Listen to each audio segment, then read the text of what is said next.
So this week we're going to be reading Cinderella, and this version is by Susan Jeffers, and this is part of the classics. So this one is not going to be exactly like the Disney version, but it's more of the classic from written back in the 1600s. So here's our title page, and it just says Cinderella with a nice little cardinal there. And I really like this picture because I just think it's gorgeous. So it says Cinderella at the top, and then that's a beautiful castle, and it's reflected on the river, on the lake. And so that's why it looks like there's two, or that it's upside down, but that's the reflection, and then we have a swan and some little swan babies. So I really like that picture. And there she is, that's Cinderella, sitting out in the garden. So here we go. There was once a man whose wife died, and so he took another. The new wife was proud and haughty, and had two daughters who were just like her in every way. But the man also had a daughter, and she was sweet and gentle and good as gold. The wedding was hardly over before the woman began to make her stepdaughter's life a misery. From early morning until late at night, the girl was forced to work, to scour the dishes and scrub the floors and pick up after her stepsisters. She did all she was asked and dared not complain to her father, who would only have scolded her, for his new wife ruled him in every way. So there is Cinderella, and that's the stepmother, and those are her stepsisters. When she had finished her work, she used to go into the chimney corner and sit quietly among the cinders, and so she was called Cinder Wench, but her younger sister, who was not quite as rude as the others, called her Cinderella. In her ragged clothing and with her dirty face, Cinderella was yet 100 times more beautiful than her stepsisters. After some months had passed, the king's son gave a ball and invited to it all the stylish people in the countryside. The two sisters were also invited, and immediately set about choosing the gowns and petticoats, the hair ornaments and slippers that they would wear. This made Cinderella's work still harder, for it was she who ironed their linen and pleated their ruffles. All day long the sisters talked of nothing but how they should be dressed.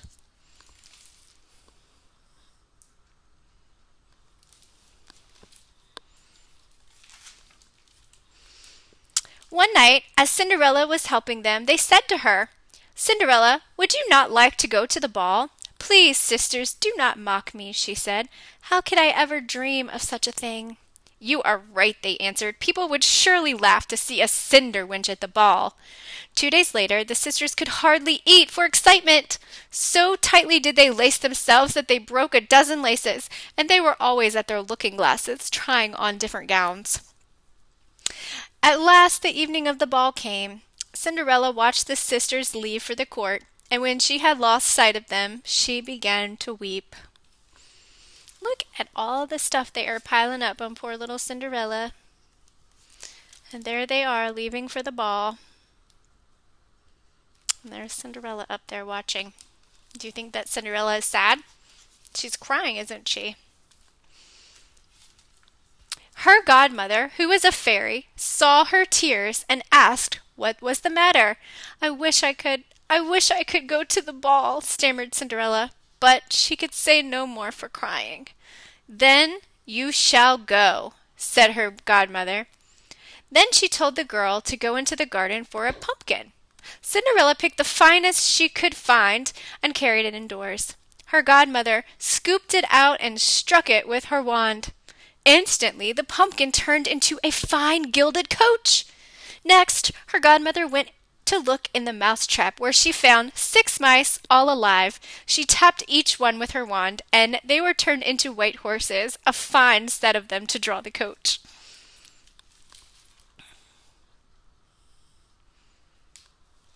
Those are beautiful horses, aren't they? But they would still need a coachman. So Cinderella brought the rat trap to her godmother. Inside there were 3 rats. The godmother chose the one with the longest whiskers, and as soon as she touched him with her wand, he became a fat coachman with a most imposing beard. After that, the godmother turned 6 lizards into footmen, who jumped up behind the coach and held on as if they had done nothing else their whole lives. Then her godmother said to Cinderella, "Well, my dear, here is your carriage. I hope it pleases you." "Oh, yes," the girl cried, "but am I to wear these rags to the ball?" Her godmother simply touched Cinderella with her wand, and at once her clothes were turned into a gown of silver. Then she gave Cinderella a pair of glass slippers, the most beautiful imaginable. But as the girl was making ready to leave, her godmother warned her that she must return by midnight.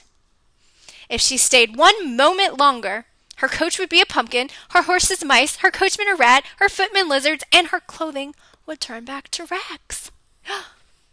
Cinderella promised that she would not be late, and then she went off to the ball with her heart pounding with joy. Look at that beautiful dress, you guys! Oh my goodness! Wow! That is a really pretty dress. I love it. And here is a picture of them heading to the ball. Look at all those pretty flowers. And there's Cinderella in her carriage. The king's son had been told that a great princess, unknown to all the company, would soon arrive, and he ran out to receive her himself. He gave her his hand as she sprang from the coach and led her into the hall where everyone was assembled. At once there was silence. So awed were the guests by the mysterious princess that they left off dancing and the musicians ceased to play. Then a hushed murmur swept the room.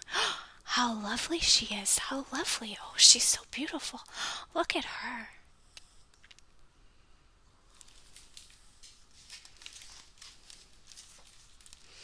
The king's son led her across the floor, and they danced together again and again. A fine banquet was served, but the young prince only gazed at her and could not eat a bite. After a time, she left his side and went to sit by her sisters. She treated them with kindness and offered them sections of oranges that the prince had given to her. It very much pleased them to be singled out in this way. Then Cinderella heard the clock strike 11:45. Quickly, she wished the company good night and ran from the hall and down the palace steps to her coach. She's got to get back before midnight, right? Because everything turns back to the way it was. When she was home again, she found her godmother and thanked her and asked if she might go to the ball again the next day. As Cinderella was telling her godmother all that had happened, her two sisters came into the room. "If you had only been there," said her sisters, "there was an unknown princess, the most beautiful ever seen in this world, and she sat with us and gave us oranges." "Was she really so beautiful? And do you not know her name?" Then Cinderella turned to the elder one. "Oh, dear sister, won't you give me your plainest dress so that I might see the princess for myself?" "What? Lend my clothing to a dirty cinder witch? I should be out of my mind," cried the sister. Cinderella had expected such an answer, and she was very glad of the refusal. The next evening the two sisters went to the ball, and she went too, dressed even more exquisitely than the first time. The king's son was always with her and spoke to her with words of praise. So entranced was Cinderella that she forgot the godmother's warning and heard the chimes of midnight striking when she thought it could be no more than 11 o'clock. At once she arose and fled, nimble as a deer. Though the prince rushed after her, he could not catch her. In her haste she left behind one of the glass slippers, which he picked up and carried with him. Cinderella's coach had vanished, and she had to run home in the dark. Of her finery nothing remained but the other glass slipper. The guards at the palace gates were asked if they had seen a princess, but they replied that no one had come but a poor country girl dressed in rags.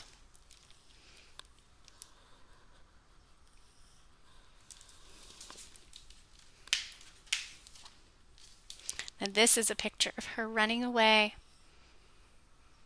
And you see, she doesn't have a slipper on.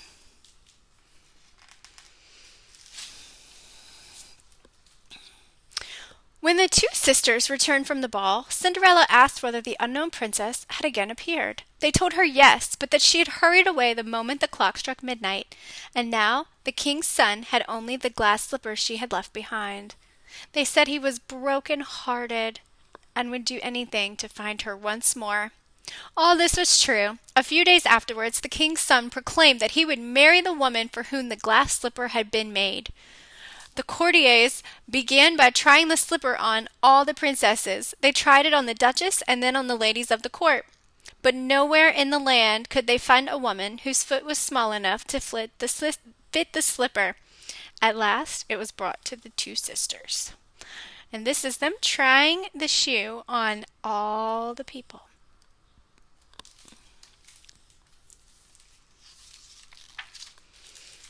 And here he is, getting to the sister's house. And there is the glass slipper. And there's Cinderella.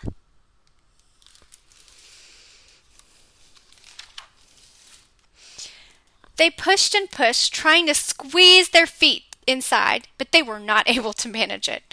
Cinderella was in the room and recognized her slipper at once. "Let me see if it will fit my foot," she said. Her sisters began to laugh and tease her, but the courtier who had been sit with the slipper looked at Cinderella and saw that she was lovely. He said his orders were that every woman in the land must try it on. Excuse me. Cinderella sat down, and he held the slipper up to her little foot. It went on at once, as easily as if it had been made of wax. Then, while the two sisters watched, Cinderella drew from her pocket the other glass slipper and put it on too. Suddenly, her godmother was there, and she touched the girls' ragged clothes with her wand, and they became a gown even more beautiful than the ones she had worn to the ball. And now her two sisters knew that she had been the unknown princess they had so admired. They threw themselves at her feet to beg for her forgiveness for all of their ill treatment.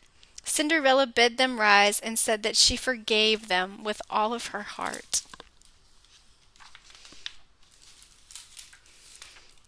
Then Cinderella was taken before the prince. He was overwhelmed with love for her, and some time later they were married. Cinderella, who was good as she was beautiful, gave her two sisters a home in the palace, and that very same day they were married to two lords of the court. The end. The end. I hope that you enjoyed the story. So keep on going throughout the week and look at the rest of the slides, and we're going to talk about the story a little bit, okay?